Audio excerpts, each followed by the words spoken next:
Students, आज हम पाठ 2 मीरा के पद के साथ उपस्थित हैं। कवित्री मीराबाई।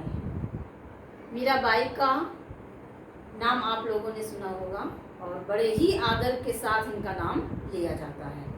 आज हम इनके जीवन के बारे में संक्षिप्त जीवन परिचय जानेंगे, संक्षिप्त परिचय जानेंगे।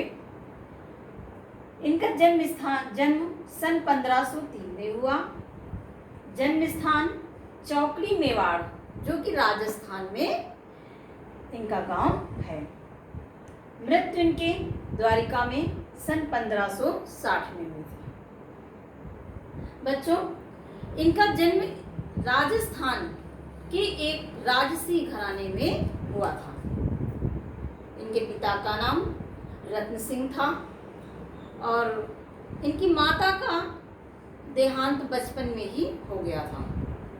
इनकी दादी ने इनका पालन पोषण किया और बड़े लाड प्यार से इनको पाला। कहते हैं कि एक बार मूर्तियां बेचने वाला आया था तो कृष्ण की मूर्तियां लिए हुए था, तो इनको कृष्ण की मूर्ति बचपन में ही पसंद आ गई थी। वो दौड़ के गई और मूर्ति ले आई। लाने के बाद अपनी दादी से ये पूछती हैं कि दादी, ये मूर्ति किसकी है? तो उनकी दादी ने हंसी में कह दिया कि ये तुम्हारे पति की मूर्ति है। तभी बचपन से ही वे श्री कृष्ण को अपना पति मानने लगी थी, ऐसा कहा जाता है। बचपन में ही इनकी माता का देहांत हो गया। विवाह इनका मात्र 13 वर्ष की उम्र में ही कर दिया गया था। विवाह के बाद कुछ दिन के पश्चात ही इनके पिताजी का भी देहांत हो गया। ससुराल में थोड़े ही दिन के बाद, कुछ महीनों के बाद या कह लीजिए, इनके पति का भी देहांत हो गया। एक युद्ध में इनके ससुर भी मारे गए।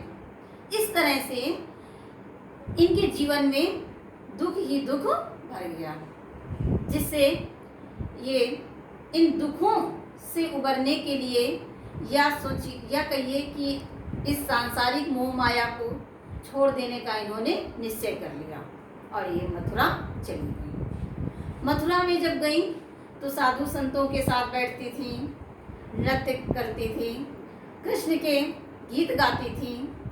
वो इनके ससुराल के परिवार को अच्छा नहीं लगता था।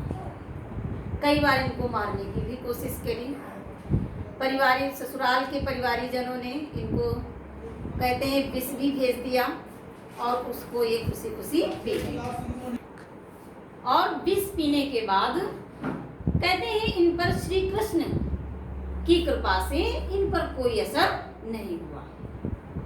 इस तरह से ये कुछ दिन मथुरा में रही, वृंदावन भी चली गई, द्वारिका भी गई कुछ दिन, वहाँ भी इन्होंने समय व्यतीत किया और धीरे धीरे काफ़ी समय हो गया, लेकिन इन्होंने कृष्ण की भक्ति नहीं छोड़ी। कहते हैं अंत में जब ये द्वारिका में थी, ऐसा माना जाता है कि अंत में जब ये द्वारिका में थी, एक मंदिर में गान कर रही थी, गीत गा रही थी, उसी समय इनकी आत्मा जाकर के श्री कृष्ण की मूर्ति में विलीन हो गई। इनकी मृत्यु सन 1560 में द्वारिका में ही हुई थी। इनकी 4 रचनाएं, इन्होंने ग्रंथों की रचना करी, 4 ग्रंथों की रचना करी, जिसमें श्री कृष्ण के ही गुणगान हैं। पहला है इनका नरसिंह जी का मायरा, दूसरा है राग गोविंद, तीसरा है गीत गोविंद टीका और चौथा है राग सोरठ के पद। इस तरह से स्टूडेंट्स, आपने मीराबाई का संक्षिप्त परिचय जाना और मीराबाई के चित्र भी आप पहचानते होंगे। अब आगे चलते हैं, इनका पद पढ़ते हैं। पद इनका पहला पद है, इन्होंने लिखा, हरि आप हरो जन की भीड़, जन री भीड़, द्रौपदी जी लाज राखी, आप बढ़ायो चीर। कवित्री मीराबाई भगवान श्री कृष्ण से विनती कर रही हैं, कह रही हैं कि हे प्रभु, आप अपने भक्तों के कष्टों को दूर करिए। द्रौपदी री लाज राखो आप बढ़ायो चीर। जिस तरह से आपने भरी सभा में द्रौपदी के वस्त्र को बढ़ाया था। आपने महाभारत में भी देखा होगा इस दृश्य को कि भरी सभा में दुशासन ने द्रौपदी की साड़ी खींची थी, उसे अपमानित करने की प्रयास किया, लेकिन उस समय इन्होंने अपने कृष्ण को याद किया और कृष्ण ने उनके चीर को बढ़ाया। इस तरह से उनके मान सम्मान की रक्षा करी। आगे कहती है कि भगत कारण रूप और नरहरि धरियो आप शरीर। कह रही है कि जिस तरह से आपने अपने भक्त प्रहलाद की रक्षा करने के लिए आपने नरसिंह का रूप धारण किया था, उसी तरह से आप अपने भक्तों की भी रक्षा कीजिए। बूढ़ तो गजराज राख्यो काटी कुंजर पीर।